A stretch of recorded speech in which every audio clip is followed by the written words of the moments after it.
Talent room ಬಂದಾಗ ನಿಮಗೆ ಮುಚ್ಚಳ ಆದರೆ ಅದನ್ನು ಬೇಡ ಚೇಂಜ್ ಮಾಡ್ಕೊಬೇಕು ಅಂದಾಗ ಟ್ಯಾಲೆಂಟ್ ರೂಮ್ ಬಂದು ಇದನ್ನು ಫೋಲ್ಡ್ ಮಾಡಿ ಈ ಥರ ಮಾಡಿ ವೇಸ್ಟ್ ಪೇಪರ್ ತೊಗೊಂಡು ಜೊತೆ ಒಂದು ವೇಸ್ಟ್ ಪೇಪರ್ ತೊಗೊಂಬಂದು ನೋಡಿ ಫೋಲ್ಡ್ ಮಾಡಿ ಮತ್ತೆ ಫೋಲ್ಡ್ ಮಾಡಿ ಓಕೆನಾ.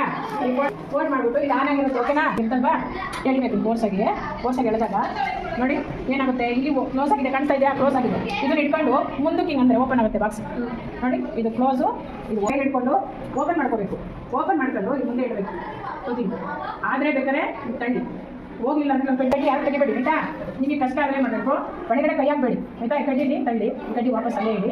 ಇದನ್ನೇನು ಮಾಡ್ತೀರಾ, ಕ್ಲೋಸ್ ಮಾಡಿ ಸ್ವಲ್ಪ ಪ್ರೆಸ್ ಮಾಡಿ ಹೋಗುತ್ತೆ. ಏನಾಯ್ತು ಅಂದರೆ ಅದು ಪುಡಿ ಆಗುತ್ತೆ. ಮತ್ತೆ ಪದೇ ಪದೇ ತೆಗಿಯೋದು ನೋಡೋದು ಏನು ಮಾಡಬಾರ್ದು, ಸುಮ್ಮನೆ ಹಾಕ್ಬಿಟ್ಟು ಹೊಟ್ಟೋಗ್ಬೇಕಾಗ್ತದೆ ನೋಡಿ. ಪುಡಿ ಆಗಿ ಇದು ಪುಡಿ ಆಗಿರುತ್ತೆ ಆಯಿತಾ. ಅಷ್ಟೇ. ನಾವು ಈಗ ಯಾರನ್ನ ವಾರಕ್ಕೊಂದ್ಸರಿನೋ 15 ಒಂದ್ಸಲ ತಾನೇ ಡಸ್ಟ್ಬಿನ್ಗೆ ಇದನ್ನು ಪೌಡರ್ ಬಗ್ಸ್ಕೊಂಡು ಅಲ್ಲಿ ಇಲ್ಲಿ ಎಸಿಬಾರ್ದು. ಸ್ವಲ್ಪ ಎಳಿಬೇಕು ನೋಡಿ ಬೆಂಕಿ ಆಯಿತಾ, ಎಳಿಬೇಕು. ಇದನ್ನು ಮುಚ್ಚಿರುತ್ತಲ್ವ, ಮುಚ್ಚಿರುತ್ತೆ ಓಪನ್ ಮಾಡ್ಕೋಬೇಕು, ಅಲ್ಲಿ ಇಡಬೇಕು. ಕಡ್ಡಿ ತೊಗೊಳ್ಳಿ, ತಳ್ಳಿಗೆ ಹೋಗುತ್ತೆ. ಮತ್ತೆ ಏನು ಮಾಡ್ತೀರಾ, ಮುಚ್ಚಿ